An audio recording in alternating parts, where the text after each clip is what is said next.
Welcome to ecotopiaU Media. I'm Melissa McGinnis. We're coming to you live from Anaheim Convention Center. It's the Natural Products Expo here, and I'm with a dear, dear friend of mine. How are you? Doing Dave great. Carter. So good to see you again. He's a world famous rancher, this guy. He's going to talk to us a little bit about sustainably raised cattle and the appropriate way to do this. Right. No, and we were just talking, there's so much of the buzz out there that cattle or bison, which I raise, are destroying the environment. And the best way for us to protect the environment is to quit eating meat altogether. And that would actually compound the environmental destruction that's going on. Because if we look around the world, about 30 to 40% of the land mass that is out there is a native grassland. It's a grassland ecosystem. We can't plow that up and plant corn or soybeans in that because it's arid, there's not a lot of water, it's very what we call a brittle environment. Whether that's the prairies of eastern Colorado or the steppes of Russia, it's all around the world. And for those ecosystems, which serve as a huge carbon trap, those grasses grab the carbon out of the air and put it back into the soil through their roots.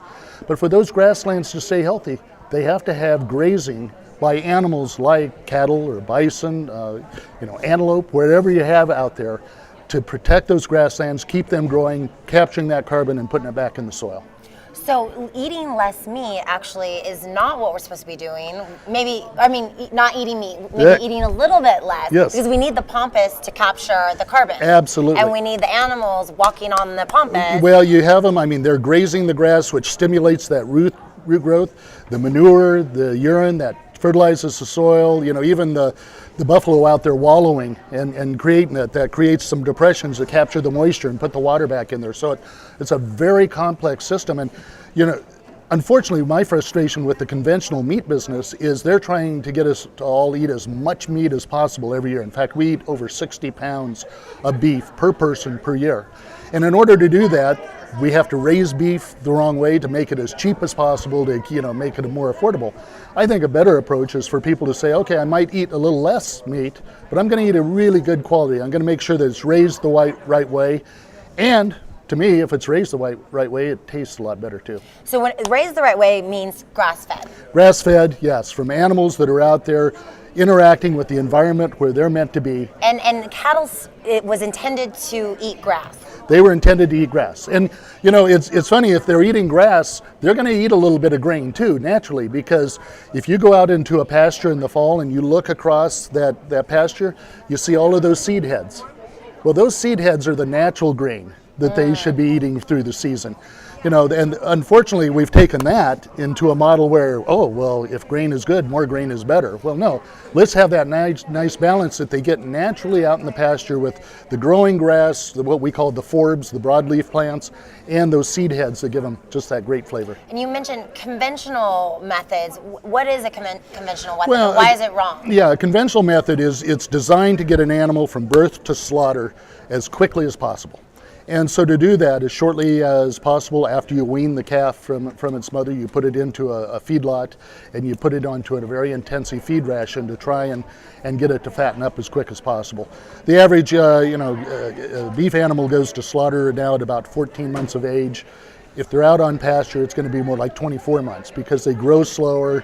You're not giving them the growth hormones. You're not giving them the antibiotics. You're letting nature do what the animal was intended to do. So. And when you eat a cattle or a steak that's eats something else, you're getting that food too. So we want the rich grass. Well, you want the rich grass fed, and you want that in your dairy products. And we were just talking. I'm involved with a project with dairy farmers over in the United Kingdom, and they partnered with Organic Valley, the dairy co-op here. But these are farmers that have cattle out on grass on the pasture in England, organic, certified organic, producing this incredible cheddar cheese that they're bringing. What's the name of that? I think Kingdom cheddar. Kingdom cheddar cheese. I think I tried it yesterday. Is it the only organic? It's the only organic cheese from Europe that's in the U.S. And the reason for that is there's a real minor difference in the organic standards in Europe and the U.S.